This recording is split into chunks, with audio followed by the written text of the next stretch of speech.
Hello students. हम basic electrical engineering का कल जो है कि फर्स्ट पार्ट उसका स्टडी किए थे। ये स्टडी ख़ास तौर से जो है कि जेई एग्ज़ाम्स, जैसे अभी जस्ट एग्ज़ाम होने वाले हैं एनएचपीसी का, एनएचपीसी और यूपीपीसीएल का आने वाला एग्ज़ाम है, और ऐसे ही जो है कि यूपी आर्मिनल के एग्ज़ाम आने वाले हैं, एई जेई दोनों का, यूपीसीएल का भी यही और जेई दोनों का। तो ये ख़ास तौर से ये सारे क्लासेस उनके लिए भी है, और जो डिप्लोमा लड़के कर रहे हैं और साथ में तैयारी भी करना चाहते हैं तो ये क्लास उनके लिए भी जो है काफ़ी परफेक्ट है। तो हम एक बार से रिवाइज करते हैं कि हमने क्या क्या स्टडी किया है, इसके बाद जस्ट आगे बढ़ते हैं। जैसे हमने फर्स्ट ऑफ ऑल पढ़ा था कि इंजीनियरिंग क्या होता है। इंजीनियरिंग इंजीनियरिंग अब आप इंजीनियरिंग कर रहे हैं और आपको जो है कि पता नहीं कि इंजीनियरिंग होता क्या है। कोई पूछ दे भाई इंजीनियरिंग कर रहे हैं, क्या कर रहे हैं? इंजीनियरिंग कर रहे हैं। अब इंजीनियरिंग आपको पता ही नहीं कि इंजीनियरिंग होता क्या है, तो इसलिए सबसे पहले हम आपको इंजीनियरिंग के बारे में बताए थे कि इंजीनियरिंग का मतलब क्या है और इसका डिफिनीसन क्या है। तो हमने डिफिनीसन यही बताया कि इंजीनियरिंग में जितने भी ब्रांचेज है, ऑल ब्रांच, सबका एक ही उद्देश्य है, वर्क को परफॉर्म करना, कार्य को परफॉर्म करना अपने अपने तरीके से। मैकेनिकल वाला है वो कार्य करेगा मैकेनिकल के तरीके से, सिविल वाला है यदि वो कार्य करता है तो सिविल के तरीके से, इलेक्ट्रिकल वाला यदि कार्य करता है तो वो इलेक्ट्रिकल के तरीके से कार्य अपना संपन्न करेगा। तो इसमें जो डिफिनीशन हमने लिखवाए थे हल्का सा रिवाइज कर देते हैं आज कि all the branch motto to perform work in their own manner. मतलब इस सभी इंजीनियरिंग ब्रांचों का एक ही उद्देश्य होता है, कार्य को संपन्न करना, कार्य को करना, और कार्य को जो करना है वो अपने तरीके से, सिविल वाला सिविल के तरीके से करेगा, मैकेनिकल वाला जो है कि मैकेनिकल के तरीके से करेगा। इस पूरे इंजीनियरिंग में एक साइंस की डिफिनीशन होती है, यदि आपने ध्यान दिया होगा, ध्यान से सुनिए, ठीक है। क्लास बहुत ही यूनिक होने वाली है, बहुत ही आपको बेस्ट नॉलेज इसमें मिलने वाले हैं, ठीक है। खास तौर से जेई की तैयारी करने वाले लड़के और एई की तैयारी करने वाले लड़कों को भी, और जो बीटी यूपी बोर्ड के एग्ज़ाम के दौर में बैठ रहे हैं उन लड़कों के लिए भी, ऑल बोर्ड, कोई भी बोर्ड हो, यदि टेक्निकल से लड़का है तो उसके लिए बेस्ट क्लासेज होने वाले हैं, ठीक है। ध्यान से, बिल्कुल ध्यान समझिए। साइंस की डिफिनीशन एक होती है ये कि किसी भी सिस्टम को या किसी भी तथ्य को एक क्रमबद्ध, सुनिश्चित और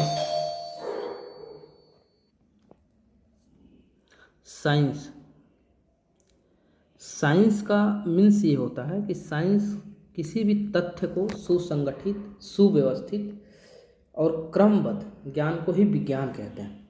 तो यदि आप सुव्यवस्थित, सुसंगठित तरीके से यदि किसी भी चीज़ को पढ़ते हैं तो एक साइंटिफिक तरीका है जिसमें कि आपको एक अच्छे तरीके से वो याद होगा। तो हमने बताया था कि जैसे आपने इंजीनियरिंग पढ़ा तो इसमें एक चीज़ आपको पता चला कि वर्क, जो आप तो बहुत पहले से पढ़ते आ रहे हैं, वर्क। तो हमने दूसरा जो टॉपिक बताया था आपको कि वर्क के बारे में बताया था कि वर्क क्या होता है। तो वर्क आपको बताया था कि इंजीनियरिंग में सिंपल डिफिनीशन वर्क का ये होता है कि यदि किसी भी एनर्जी को हम एक फार्म से दूसरे फार्म में कन्वर्ट करते हैं, one form to another form, one form to another form, तो वहाँ पे जो हमारा वर्क है वो डन हो जाता है, यानी कि वर्क डन हो जाता है, वर्क डन, या कार्य जो है कि संपन्न होता है। बहुत सारे हमने आपको एग्जाम्पल भी दिया था कि अनदर फॉर्म ऑफ एनर्जी, कि जैसे हम यदि इलेक्ट्रिकल एनर्जी की बात करते हैं, घर में पंखा चलाना है तो इलेक्ट्रिकल एनर्जी को लगाते हैं, मैकेनिकल एनर्जी हमें कन्वर्ट कर देते हैं तो हमारा काम हो जाता है। इसके बाद फिर हमने आपको जो है कि नेक्स्ट जो टॉपिक बताया था एनर्जी के बारे में, ये ध्यान से देखिएगा, बहुत ही बेसिक है और इससे बहुत सारे क्वेश्चंस पूछे जाते हैं, खासतौर से जेईई के एग्जाम में। एनर्जी का बताए थे कि the rate of work done, यानी कि कार्य करने की दर को ऊर्जा कहते हैं। जैसे एक होता है तो ये, सॉरी देखिए, वो शक्ति का डिफिनीशन है, पावर का, P = W/T होता है, वो पावर है। एनर्जी की हम बात करें, एनर्जी ये शक्ति है, पावर। एनर्जी की बात करें जिसको ऊर्जा बोलते हैं, एनर्जी का मतलब है कार्य करने की क्षमता को ऊर्जा कहते हैं। The capacity of work done, the capacity of work done. इसके बाद हमने आपको बताया था कि जो एनर्जी होती है वो ख़ास तौर से दो टाइप की होती है, एक काइनेटिक एनर्जी, काइनेटिक एनर्जी, और एक होती है पोटेंशियल एनर्जी, पोटेंशियल एनर्जी। फिर हमने बहुत सारे इसका भी एग्जांपल दिया था आपको, काइनेटिक एनर्जी का भी एग्जांपल दिया था और पोटेंशियल एनर्जी का भी एग्जांपल दिया था। काइनेटिक एनर्जी का जो एग्जांपल दिया था इसमें जो है कि जो मोस्ट एग्जांपल निकल के आया था वो था आपका इलेक्ट्रिकल एनर्जी, इलेक्ट्रिकल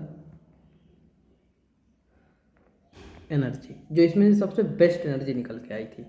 और पोटेंशियल एनर्जी में जो सबसे ज़्यादा मात्रा में जो पाई जाती है, जो हमें दिखाई देती है, वो मैकेनिकल स्टोर एनर्जी होती है।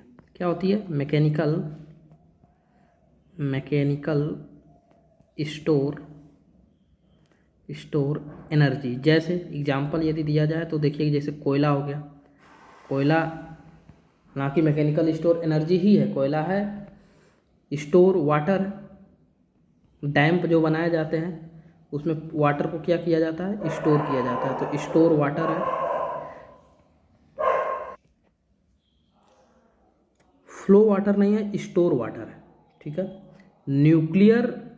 न्यूक्लियर सबस्टेंस भी इसी में आता है, न्यूक्लियर पदार्थ जिसको बोलते हैं आप, सबस्टेंस मतलब होता है पदार्थ। ये सारे ज़्यादातर मात्रा में देखा जाए तो एक तो कोयला है, ठीक है, और ज़्यादा मात्रा में देखा जाए तो वाटर है। हमारे यहाँ वाटर रिसोर्सेस काफ़ी हैं, नदियाँ हैं, ठीक है, नदियों पे डैम बनाए जाते हैं, पानी को स्टोर किया जाता है। स्टोर करने के बाद वो एक आपका पोटेंशियल एनर्जी है जो मैकेनिकल के रूप में स्टोर एनर्जी है, और उसी को हम कन्वर्ट करेंगे, क्योंकि हमने आपको बताया था कि electrical energy the best energy. Electrical energy क्या है? एक बेस्ट एनर्जी है। इसलिए बेस्ट एनर्जी है क्योंकि इसको किसी भी फॉर्म में बेस्ट एनर्जी। अब क्यों, इसका रीज़न भी थोड़ा सा समझ लीजिए। बेस्ट एनर्जी इसलिए कि इलेक्ट्रिकल एनर्जी को किसी भी फॉर्म में ट्रांसफॉर्म किया जा सकता है। इसमें लिख सकते हैं कि एनी फॉर्म बी ट्रांसफर, मतलब किसी भी फॉर्म में आप उसको ट्रांसफ़र कर सकते हैं। जैसे इलेक्ट्रिकल एनर्जी से हीट पैदा कर सकते हैं, जैसे इलेक्ट्रिकल एनर्जी से हम हीट पैदा कर सकते हैं, वैसे ही इलेक्ट्रिकल एनर्जी से हम एसी, कूलर, फ्रीज यानी कि कोल्ड भी जो है कि प्राप्त कर सकते हैं, हीट और कोल्ड दोनों। इसके बाद इलेक्ट्रिकल एनर्जी से ही हम जो है कि रोशनी, प्रकाश पा सकते हैं, लाइट, जो सबसे मोस्ट चीज़ है कि लाइट भी जो है कि इससे मिल सकता है। बहुत सारी चीज़ें हैं जो आप यदि ध्यान देंगे तो इलेक्ट्रिकल एनर्जी को एक फार्म से दूसरे फार्म में ट्रांसफ़र कर दिया जाता है, और ये बहुत ही आसान होता है। साथ में सबसे बड़ी दिक्कत ये होती है कि इलेक्ट्रिकल एनर्जी जो है वो डायरेक्ट रूप से हमें मिलती नहीं है, ठीक है। इलेक्ट्रिकल एनर्जी के बारे में अब यहाँ से हम पढ़ना स्टार्ट करेंगे। थोड़ा सा इसका कुछ चीज़ें हैं जो समझ लीजिए पहले, तब आपको और अच्छे से बेहतर तरीके से समझ में आएगी इलेक्ट्रिकल एनर्जी। देखिए, इलेक्ट्रिकल एनर्जी डायरेक्टली रूप से हमें मिलती नहीं है, हमें मिलता क्या है? बहुत ज़्यादा बल्क मात्रा में स्टोर मैकेनिकल एनर्जी मिलती है, ठीक है। स्टोर मैकेनिकल एनर्जी को ही हम कन्वर्ट करेंगे किस में? इलेक्ट्रिकल एनर्जी में। अब जो सबसे मोस्ट और इम्पॉर्टेंट चीज़ हम आपको बताने जा रहे हैं, हमारे पास सबसे ज़्यादा मात्रा में क्या है? स्टोर मैकेनिकल एनर्जी, ठीक है। जैसे कोयला, स्टोर वाटर, न्यूक्लियर, ये सब है। अब इसको हम क्या करेंगे कि कन्वर्ट करेंगे किस में? ध्यान से देखिएगा, बहुत ही बेहतरीन चीज़ बता रहे हैं। और यदि आप ऐसे ही क्लासेज कंटिन्यूअस पाना चाहते हैं, फ्री में कंटेंट पाना चाहते हैं, तो चैनल को सब्सक्राइब करें, जिससे कि हमारा भी हौसला बढ़ेगा और आपको अच्छे से कंटेंट लगातार कंटिन्यूअस देते रहेंगे। एक एक दिन में 2-2 3-3 क्लास भी आ सकती है। स्टोर मैकेनिकल एनर्जी को कन्वर्ट किया जाता है किस में? इलेक्ट्रिकल एनर्जी में। इलेक्ट्रिकल एनर्जी में, और फिर ये इलेक्ट्रिकल एनर्जी आपके घर तक पहुंचाया जाता है। आपके घर तक पहुंचाया जाता है। इसका मतलब कि कई सारी चीज़ें हैं इसमें, बहुत सारी चीज़ें आपको क्लियर होंगी, ठीक है, ध्यान से समझिएगा बस। और आपके घर पे पहुंचाया जाता है और घर पे आप फिर से उसी इलेक्ट्रिकल एनर्जी को चेंज कर देते हैं किस में? मैकेनिकल। मैकेनिकल का मतलब कि जो हमें आंखों से दिखाई दे, मैकेनिकल एनर्जी। जैसे हीट में हमें आंखों से दिखाई दे रहा, लाइट हो गया ये, ठीक है, ये आपका घर है। तो इलेक्ट्रिकल एनर्जी कभी भी डायरेक्ट रूप से हमें नहीं मिलता है। इलेक्ट्रिकल एनर्जी उसको ज़्यादातर मात्रा हमें जो है कि स्टोर मैकेनिकल एनर्जी मिलता है। इसके बाद इलेक्ट्रिकल एनर्जी में उसको कन्वर्ट किया जाता है और फिर हमारे घर तक भेजा जाता है। हमारे घर तक भेजा जाता है और उसको फिर से हम कन्वर्ट कर देते हैं मैकेनिकल एनर्जी में, ठीक है। अब जो सबसे बेहतरीन चीज़ है इसमें ये समझना है कि यदि डायरेक्ट आपको यदि मैकेनिकल एनर्जी आपके घर तक भेजा जाए तो उसके डिसएडवांटेज क्या है? डिसएडवांटेज मतलब उसके नुकसान क्या है, ये आपको जानना है।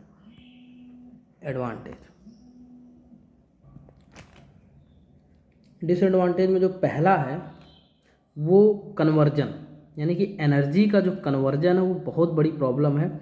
आप यदि मैकेनिकल स्टोर एनर्जी जो है, ये जो डिसएडवांटेज के बारे में बात हो रही है, ये मैकेनिकल एनर्जी के बारे में बात हो रही है, ठीक है, क्योंकि है तो बहुत ज़्यादा हमारे पास, लेकिन इसको जो है कि पहली चीज़ यदि आपके घर में इसको भेज दिया जाए तो ये कन्वर्जन की प्रॉब्लम होगी कि एनर्जी का जो कन्वर्जन है वो नहीं हो पाएगा एक फार्म से दूसरे फार्म में। जैसे आपको एसी में चाहिए, अब कोयला एसी में फूकेंगे नहीं, कहाँ से कोयला एसी में फूक पाएंगे? नहीं फूक पाएंगे, तो नहीं हो पाएगा वो।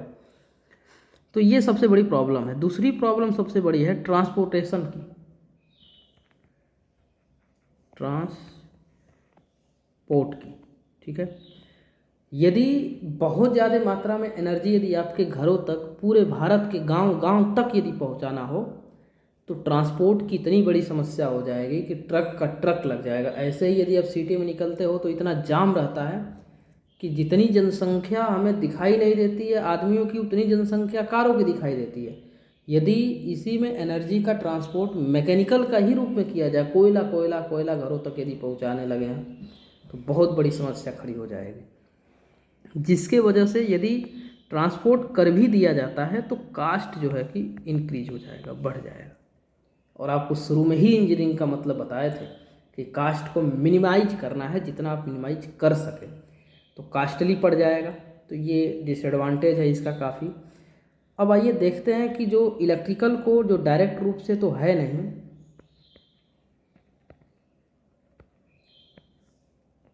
डायरेक्ट रूप से तो हमें मिलता नहीं है, लेकिन मैकेनिकल से इसी को बनाया जाता है और इसके बाद इसी को जो है कि हम वो करते हैं। तो इसमें पहला जो सबसे मोस्ट एडवांटेज है कि ये कन्वर्जन बहुत अच्छे से होता है। इसमें कन्वर्जन नो लिख लीजिएगा, कन्वर्जन आप अच्छे से नहीं कर पाएंगे, और ये कन्वर्जन आप इसका बेहतरीन कर पाएंगे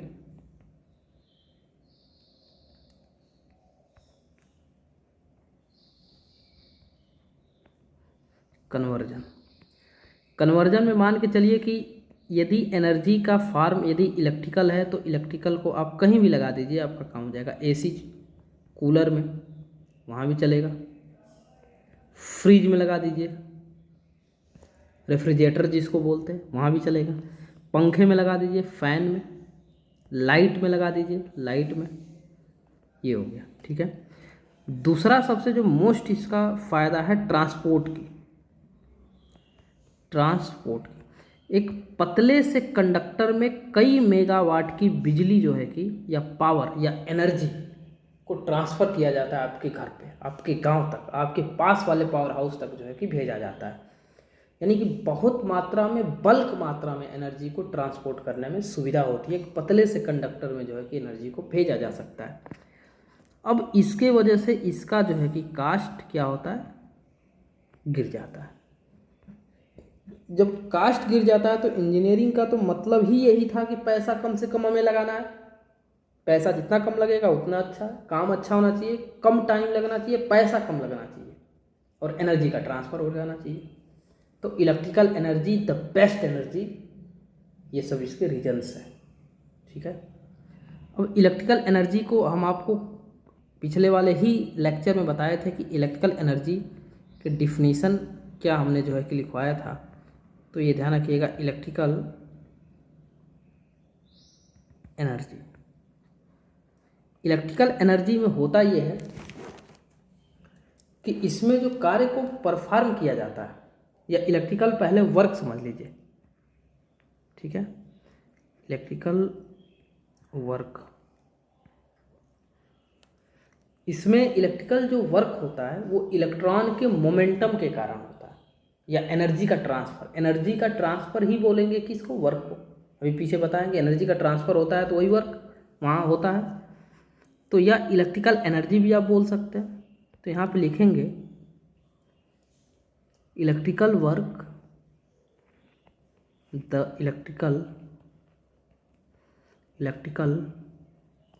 work be done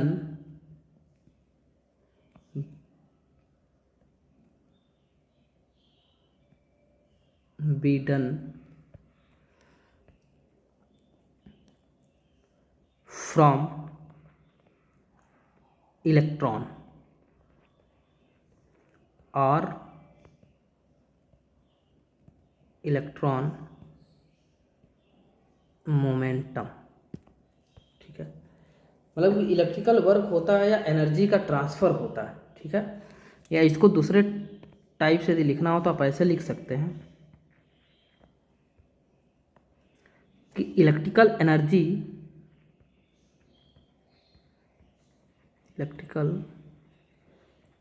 energy transfer from electron और इलेक्ट्रॉन मोमेंटम।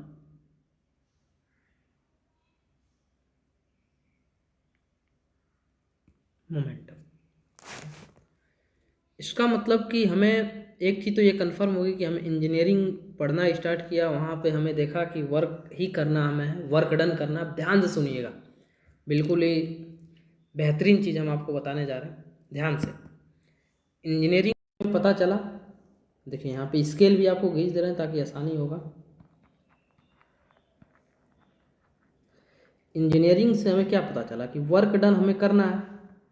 वर्क कैसे होता है, एनर्जी का जब हम ट्रांसफ़र करते हैं एक फार्म से दूसरे फार्म में, और एनर्जी का जब ट्रांसफ़र होता है तो वर्क डन हो जाता है।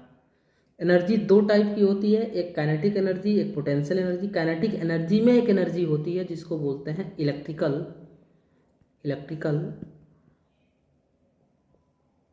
एनर्जी। ठीक है, अब ये इलेक्ट्रिकल एनर्जी होता किसके द्वारा, तो हमें पता चला है अब कि इलेक्ट्रॉन के मोमेंटम या इलेक्ट्रॉन के द्वारा ये संपन्न होता है। इलेक्ट्रॉन के बारे में हम जानते हैं कि सभी वस्तुओं में पाया जाता है इलेक्ट्रॉन। तो इसका मतलब ये है कि अब सबसे जो मोस्ट टॉपिक है वो हमें इंफॉर्मेशन अबाउट इलेक्ट्रॉन या इंफॉर्मेशन ऑफ इलेक्ट्रॉन। तो ये नेक्स्ट है कि इंफॉर्मेशन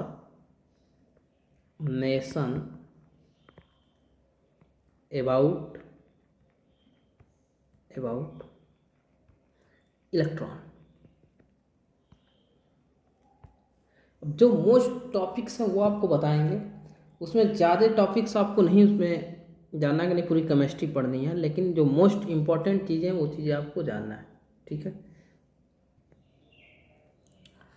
इलेक्ट्रॉन के विषय में जो है कि जानकारी जो हमसे मिलती है, हमें बोर्स मॉडल का नाम आपने सुना होगा। बोर मॉडल से जो है कि ये जानकारी हमें मिलती है इलेक्ट्रॉन के विषय के बारे में। तो बोर मॉडल जो है उसके अनुसार दो तीन टॉपिक होता है। आप जानते हैं कि पदार्थ के अंदर नाभिक होता है, मतलब कि परमाणु और एटम और मालिकुलर के बारे में आपने तो सुना ही होगा। एटम होता है, मालिकुलर होता है, ठीक है। इसके बाद उसमें न्यूक्लियस पाए जाते हैं। न्यूक्लियस के चारों तरफ जो है कि एक निश्चित कक्षा में इलेक्ट्रॉन घूमता रहता है, एक निश्चित कक्षा में घूमता रहता है। ये भी ध्यान रखना है कि नहीं ऐसे ही नहीं इलेक्ट्रॉन इधर उधर कहीं भटक रहा है, वह एक नाभिक के चारों तरफ वो घूमता रहता है, ठीक है। और इसके बाद ये सारी चीज़ें आपको जानकारी है, पता है। कुछ ऐसी चीज़ें हैं जैसे एक आता है क्वांटम नंबर, क्वांटम संख्या जिसको बोलते हैं, क्वांटम नंबर। इसके बारे में बस थोड़ा सा आपको समझना है कि क्वांटम नंबर वह नंबर होता है जिससे इलेक्ट्रॉन की पोजीशन, एनर्जी लेवल और इलेक्ट्रॉन के एटम के विषय में जानकारी मिलता है। यानी कि इसका डिफिनीशन लिखेंगे, द नंबर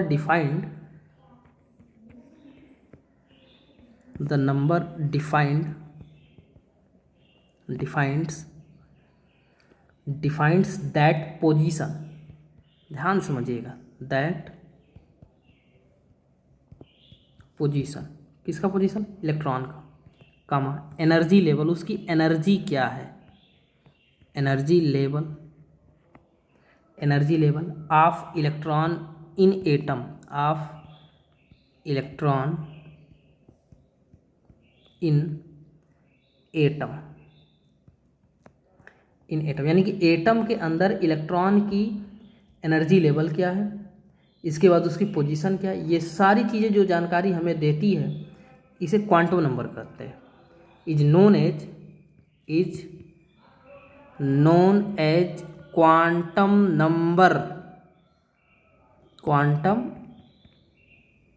नंबर, ठीक है। अब ये क्वांटम नंबर जो होता है वो होते हैं 4 प्रकार से, ठीक है। एक प्रिंसिपल क्वांटम नंबर लिख दे ना, अब आपको याद रहेगा तो और अच्छी बात है। Principal quantum number. दूसरा होता है जो है कि एजीमुथल क्वांटम नंबर। ऐसे नाम क्यों लिख दे रहे हैं, आपको याद करने की कोई ज़रूरत नहीं है इसको। Azimuthal quantum number. Third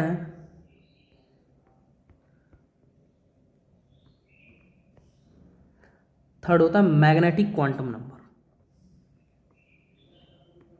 magnetic quantum number.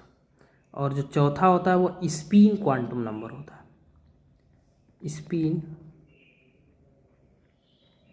Quantum number. अब इन्हीं जो ये 4 क्वांटम संख्या है, इन्हीं के द्वारा इलेक्ट्रॉन के विषय में पता चलता है। पहली तो आपको बेसिक जानकारी होनी चाहिए कि इलेक्ट्रॉन सभी पदार्थ का एक मौलिक कण है, सभी पदार्थ के अंदर पाया जाता है, जिसमें कि मालिकुलर होता है, इसके बाद एटम होते हैं, एटम के अंदर नाभिक होता है, नाभिक में न्यूट्रॉन और प्रोटॉन होते हैं, इलेक्ट्रॉन बाहरी कक्षा में एक निश्चित एनर्जी लेवल में वो कंटिन्यूस घूमता रहता है, और उसी इलेक्ट्रॉन की सहायता से हमें इलेक्ट्रिकल एनर्जी को करवाना है, ठीक है। ये ध्यान रखना है, इलेक्ट्रिकल एनर्जी को क्या करना है, करवाना है। अब ध्यान समझिए, देखिए यदि हम मान लेते हैं कि कॉपर लेते हैं, ठीक है, अभी ये सब बात की बात है, अब सिंपल तरीके से समझिए। कॉपर लेते हैं, कॉपर के अंदर क्या है, नाभिक है, न्यूक्लियस होगा एटम के अंदर, न्यूक्लियस के अंदर, अब इसके अंदर का व्यू बना रहे हैं, मान लीजिए कि ये आपका न्यूक्लियस हो गया, इसके चारों तरफ इलेक्ट्रॉन क्या करेगा, मूव करेगा, और हमें क्या करना है कि इसी इलेक्ट्रॉन को यहाँ से निकालना है, इसके बाद आपके घर तक लेकर जाना है, यानी कि उसी की सहायता से जो एनर्जी है, एनर्जी इलेक्ट्रॉन की सहायता से एनर्जी को ट्रांसफ़र करेंगे आपके घर तक, जिस एनर्जी का आप यूज कर सकें, ठीक है। और ये इलेक्ट्रॉन का सिलेक्शन भी इसीलिए किया जा रहा है कि इलेक्ट्रॉन बहुत ही भारी मात्रा में जो है क्या करते हैं, पाए जाते हैं, और उसी मटेरियल का भी चुनाव किया जाता है जिसमें नंबर ऑफ इलेक्ट्रॉन क्या हो, बहुत ज़्यादा हो। जैसे भी एक चीज़ आगे मिलेगा, लेकिन हल्का सा ये समझ लीजिए कि एक फार्मूला होता है W बराबर के V इंटू के Q। W क्या होता है, इलेक्ट्रिकल वर्क, और V क्या होता है, वोल्टेज। अभी आगे पता चलेगा वोल्टेज क्या होता है, सिंपल तरीके समझिए। Q होता है चार्ज, और Q वो जब खोला जाता है तो ये होता है N into E, number of charge और चार्ज पे आवेश। W बराबर यदि लिखिए तो हो जाएगा V N ई, ये ई हो जाएगा। ई का मान फिक्स होता है, वोल्टेज आपके घर में फिक्स ही होगा, 230 वोल्ट का आपके घर में जा रहा है तो 230 वोल्ट ही जाएगा, तो उसको बढ़ाएंगे नहीं। वर्क यदि ज़्यादा से ज़्यादा करना है, ध्यान समझिएगा, वर्क यदि ज़्यादा से ज़्यादा करना है तो नंबर ऑफ इलेक्ट्रॉन हमें क्या करना पड़ेगा, नंबर ऑफ इलेक्ट्रॉन हमें बहुत ज़्यादा मात्रा में रखना पड़ेगा। तो एक तो ये भी है कि नंबर ऑफ इलेक्ट्रॉन जिसमें ज़्यादा होगा उसी का सिलेक्शन करेंगे, बाकी और किसी का सिलेक्शन से नहीं करेंगे, जिसको फ्री इलेक्ट्रॉन चल के बोलेंगे। ठीक है, एक होता है वैलेंस इलेक्ट्रॉन, वो अलग होता है, फ्री इलेक्ट्रॉन अलग होता है। ठीक है, दोनों के बारे में भी अंतर समझेंगे। मतलब इलेक्ट्रॉन के बारे में आपको इतनी जानकारी होनी चाहिए कि इलेक्ट्रॉन के किसके बारे में हमें कैसे कैसे पता चलता है। अब इलेक्ट्रॉन इतना पढ़ने के बाद आपको ये पता चल गया कि इलेक्ट्रॉन न्यूक्लियस में होता है, वो एक निश्चित कक्षा में घूमता रहता है। तो इलेक्ट्रॉन को अब उसकी कक्षा से निकाला जाएगा, तभी तो उसके द्वारा एनर्जी को ट्रांसफ़र किया जाएगा आपके घर तक।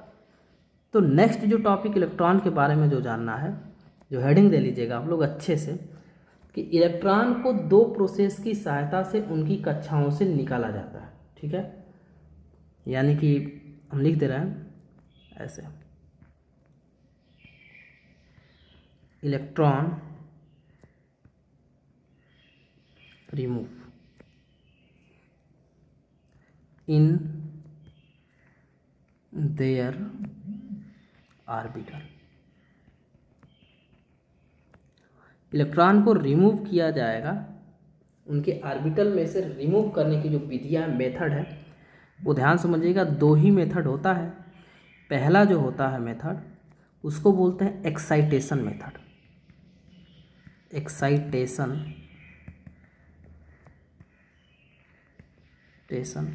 मेथड। ठीक है, और दूसरा जो मेथड होता है वो था आयनाइजेशन मेथड, आयनाइजेशन, आयनीकृत विधि, आयनाइजेशन मेथड। पहले तो एक्साइटेशन है और दूसरा जो है कि आयनाइजेशन है। अब आपको दोनों के बारे में समझना है कि आयनाइजेशन क्या होता है और एक्साइटेशन क्या होता है।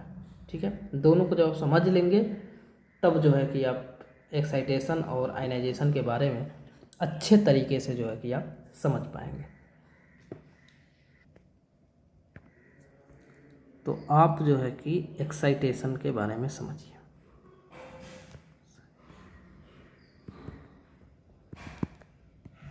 इलेक्ट्रॉन का एक्साइटेशन, ये पूछता है कि कंडक्टर में इलेक्ट्रॉन अपनी कक्षा छोड़ के बाहर निकलता है तो किस विधि से निकलता है।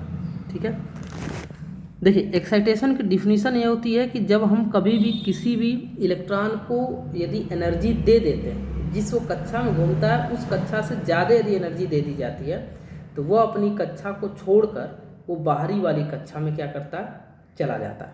और जब वो बाहर वाली कक्षा में जाता है तो जब तक उसके पास अधिक एनर्जी होती है तब तक वो वहाँ पे रहता है। जैसे ही उसकी एनर्जी ख़त्म होती है वो पुनः जो है कि अपनी कक्षा में वापस लौट आता है। ठीक है, तो ये जैसे मान के चलिए कि आपका नाभिक है, न्यूक्लियस, और ये जो है कि आपका इलेक्ट्रॉन की कक्षा। ये इलेक्ट्रॉन यदि है, एनर्जी पा गया बाहर से, ये अपनी कक्षा छोड़ के यहाँ चला आएगा और जैसे ही एनर्जी ख़त्म होगी फिर से ये इलेक्ट्रॉन वापस अपने ओरिजिनल कक्षा में चला जाएगा। जितने पीरियड में ये इलेक्ट्रॉन यहाँ से छोड़ के यहाँ पे गया है उतने ही पीरियड में हम इलेक्ट्रिकल वर्क कर सकते हैं। ठीक है, और ये जो टाइम पीरियड होता है वो 10⁻⁸ सेकेंड का होता है।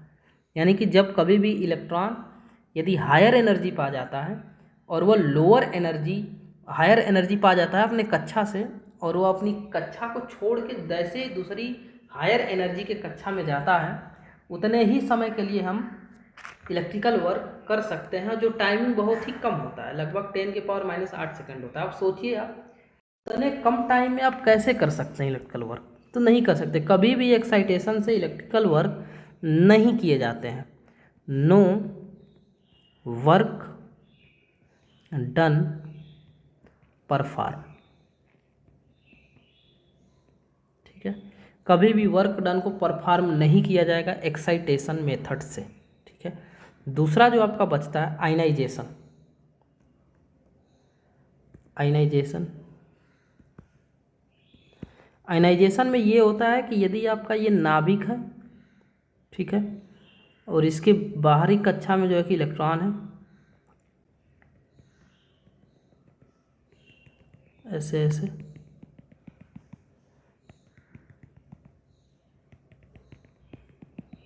ठीक है, ये इलेक्ट्रॉन है। इलेक्ट्रॉन यदि यहाँ पे है, बाहरी कक्षा में इलेक्ट्रॉन है, ठीक है, इलेक्ट्रॉन, और हमने आयनाइजेशन का मतलब इसको इतनी अधिक एनर्जी दे दी कि एनर्जी देने के बाद ये इलेक्ट्रॉन अपनी कक्षा छोड़कर हमेशा हमेशा के लिए क्या होता है, बाहर निकल जाता है। जैसे ही इसको एनर्जी ज़्यादा मात्रा में दिया जाएगा, ये एनर्जी का लेवल बहुत ही ज़्यादा रहेगा, और जैसे एनर्जी मिलेगा इलेक्ट्रॉन अपनी बाहरी कक्षा छोड़ के वो बाहर निकल जाएगा, और वो हमेशा हमेशा के लिए एक फ्री इलेक्ट्रॉन बन जाएगा, जिससे हम इलेक्ट्रिकल वर्क क्या कराएंगे, संपन्न करा सकते हैं, ठीक है। तो ये आपको ध्यान रखना है कि हमेशा इलेक्ट्रिकल में इलेक्ट्रॉन जो अपनी कक्षा से रिमूव होता है और वो एनर्जी आपके घर तक पहुंचाता है, वो जो प्रोसेस होता है वो आयनाइजेशन का ही प्रोसेस है, ठीक है। आयनाइजेशन होता है, नॉट एक्साइटेशन, ठीक है। अब एक चीज़ तो कन्फर्म हो गया कि हमने इलेक्ट्रॉन को उसकी कक्षा से बाहर निकाल दिया ड्यू टू आयनाइजेशन। आयनाइजेशन की सहायता से हमने जो है कि उसको बाहर निकाल दिया। बाहर निकालने के बाद इलेक्ट्रॉन का मोशन क्या होगा, अभी आपको पढ़ना है। किस मोशन के से आपके घर तक पहुंचेगा, कौन सा मोशन होगा, ध्यान समझिएगा, सिस्टमेटिक तरीके से आपको बिल्कुल पढ़ाते जा रहा है। तो type of motion of charge, type of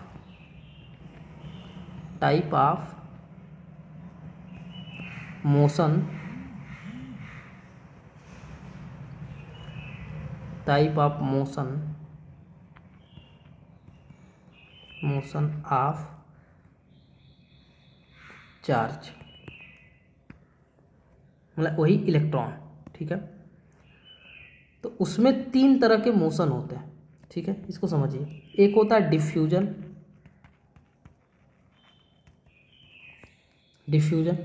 दूसरा होता है ड्रिफ्टिंग,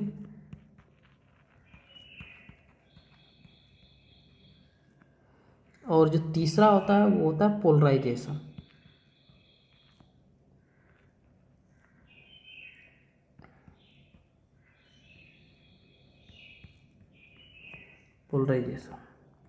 ये 3 हैं जो मोशन है इलेक्ट्रॉन के अपनी कक्षा से निकलने के बाद।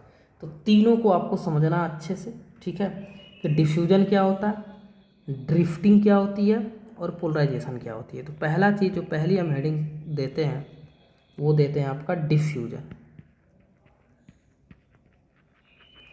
और यहाँ से आपको पता चलेगा कि कौन सा मोशन कराना इलेक्ट्रॉन के लिए हमारे लिए बेस्ट होगा इलेक्ट्रिकल में। न कि ऐसे इलेक्ट्रॉन मोशन कर रहा है तो कोई बात नहीं, इलेक्ट्रिकल में कौन सा जो है कि बेस्ट होना चाहिए मोशन हो। देखिए डिफ्यूजन की डिफिनीशन ध्यान समझिएगा।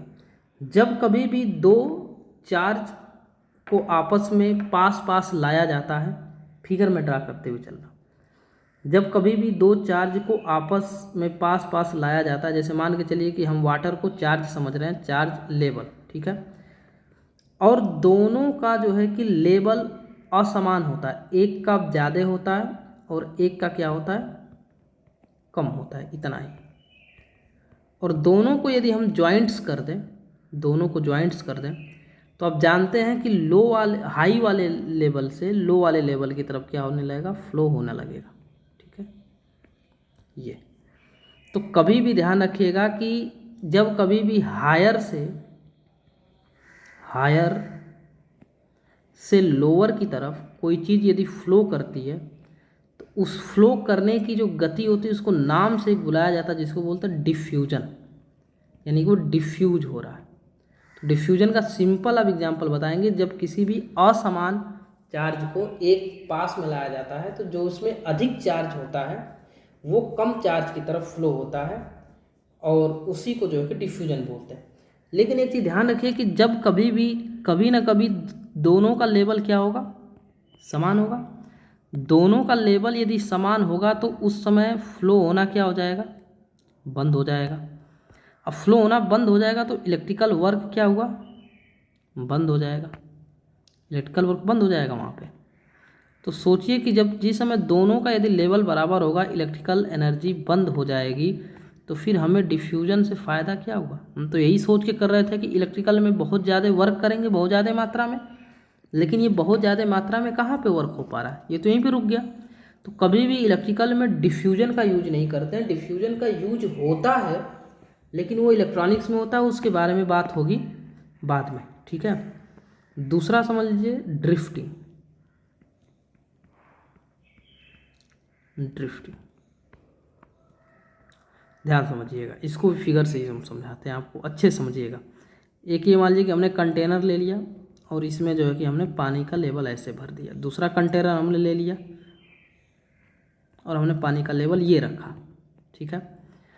अब हम क्या करेंगे कि यहाँ से एक पाइप जोड़ देंगे इसमें, ठीक है, जिससे पानी फ्लो होगा और इन दोनों का लेवल बराबर होगा, तो एक पाइप हम लगा देंगे इसमें से इसमें, ध्यान समझिए बिल्कुल, एक पाइप हमने लगा दिया इसमें से इसमें, ठीक है, ये। और ऊपर हमने लगा दिया एक प्रेशर देने वाला जो है कि डिवाइस, यानी कि जिसको प्रेस हम कर सकते, आपको मैकेनिकल भी बना रहे हैं। यहाँ से प्रेशर पी देंगे, पानी पे प्रेशर पड़ेगा, पानी यहाँ से होते हुए, नहीं तो नहीं प्रेशर देंगे तो सोचिए पानी यहीं पे रुक जाएगी, बराबर तीनों में हो जाएगा लेवल। तो इसके बाद ये पानी यहाँ से होते हुए पानी फिर इसमें आएगा, पानी का लेवल जैसे ही बढ़ेगा यहाँ से, फिर पानी इधर फ्लो होना स्टार्ट हो जाएगा। जब तक कंटिन्यूस हम प्रेशर देते रहेंगे तब तक कंटिन्यूस ये पानी का फ्लो होता रहेगा। इसी को बोलते हैं ड्रिफ्टिंग, मतलब कि एक्सटर्नल फोर्स लगा के यदि कंटिन्यूस फ्लो किया जाए, चार्ज का हो या वाटर का हो, उसे ड्रिफ्टिंग बोलते हैं, ठीक है। डिफिनीशन लिख लीजिए कि external source apply external source, then the flow of charge will continuous. It is called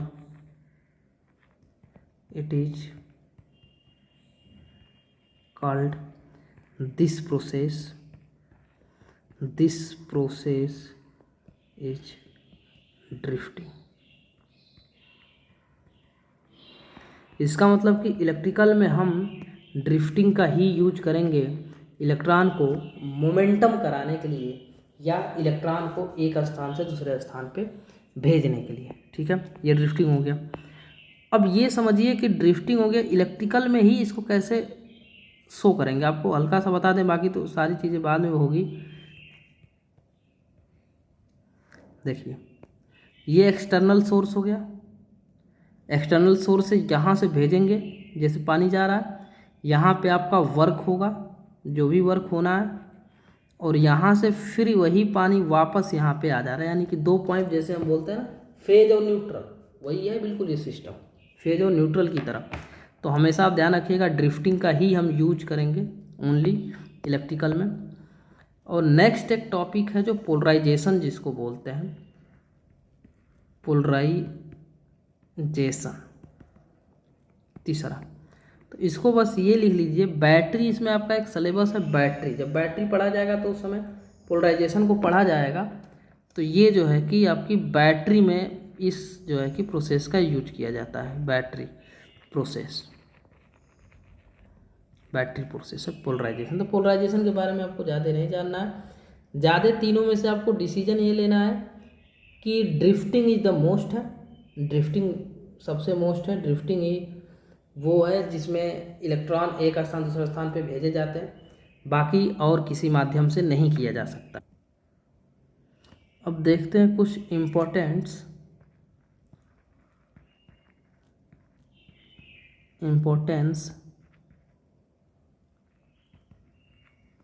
points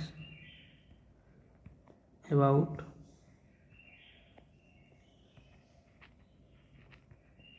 electron. ठीक है, कुछ इंपॉर्टेंट्स पॉइंट है इलेक्ट्रॉन के बारे में जिसको अच्छे से आप समझिए। पहली चीज़ कि इलेक्ट्रॉन का जो चार्ज होता है, चार्ज, ठीक है, चार्ज, इलेक्ट्रॉन पे जो चार्ज होता है 1.6 इंटू 10⁻⁻⁻19 कूलाम।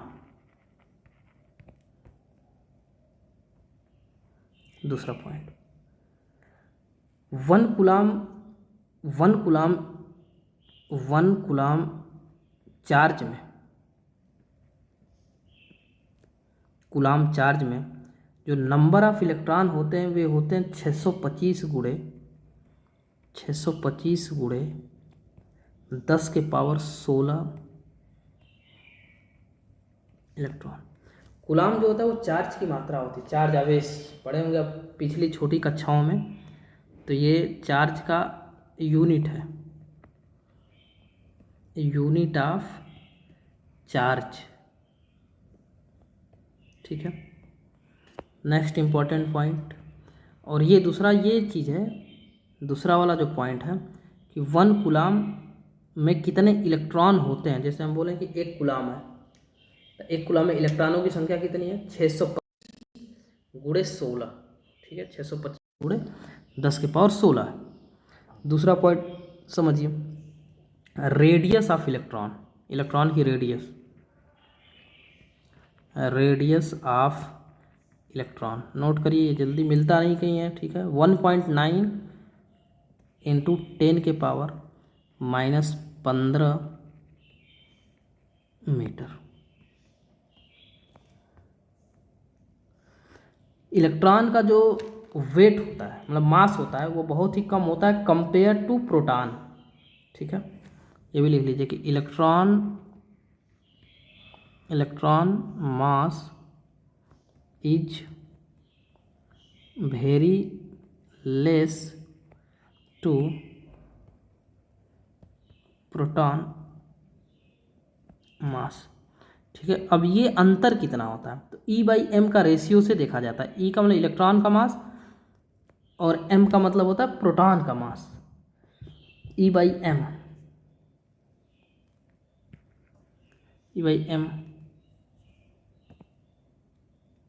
E/m समझिए, इलेक्ट्रॉन और मास का जो रेशियो होता है वो होता है 1.77 इंटू 10⁻11 कूलाम प्रति क्या, kg। ठीक है, नेक्स्ट टॉपिक समझिए, इलेक्ट्रॉन जब न्यूक्लियस के चारों तरफ घूमता है, ठीक है, इलेक्ट्रॉन जब न्यूक्लियस के चारों तरफ घूमता है तो उसके पास दो एनर्जी होती है, एक काइनेटिक एनर्जी होती है, एक पोटेंशियल एनर्जी, दोनों एनर्जी होती है। ठीक है, तो ये पॉइंट लिख दे रहे हैं कि इलेक्ट्रॉन मूविंग माने घूमना, मूविंग अराउंड द न्यूक्लियस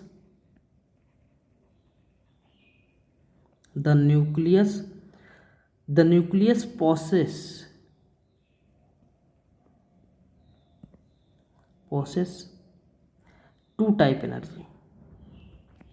इसको पॉसिबल लिख लीजिए, पॉसिबल टू टाइप एनर्जी। एक होता है काइनेटिक एनर्जी, और एक होता है पोटेंशियल एनर्जी। ठीक है, और कुछ पॉइंट है इसमें लिख लीजिए। ठीक है, इलेक्ट्रॉन ही डिपेंड करता है, ठीक है, इलेक्ट्रॉन ही डिपेंड करता है किसी भी पदार्थ की, इलेक्ट्रॉन ही डिपेंड करता है किसी भी पदार्थ का कलर। ठीक है, तो इलेक्ट्रॉन से ही डिसीजन किए जाते हैं सबस्टेंस कलर। ठीक है, और इम्पॉर्टेंट पॉइंट, यदि किसी पदार्थ के बाहरी कक्षा में यदि 4 इलेक्ट्रॉन है, बाहरी कक्षा में 4 इलेक्ट्रॉन है, तो उसको बोलते हैं सेमी कंडक्टर। ऐसा भी याद रख लीजिए, बाद में सब सारी बात ये होगी। 4 इलेक्ट्रॉन से यदि कम है, 4 इलेक्ट्रॉन से कम है, तो उसको बोलते हैं कंडक्टर। और यदि 4 इलेक्ट्रॉन यानी 4 इलेक्ट्रॉन से अधिक है, तो उसको बोलते हैं इंसुलेटर।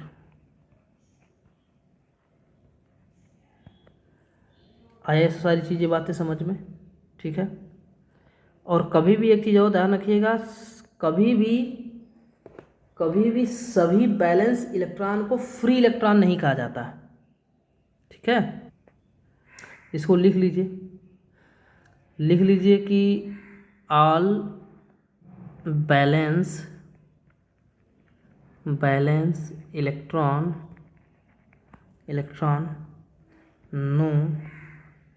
No free electron.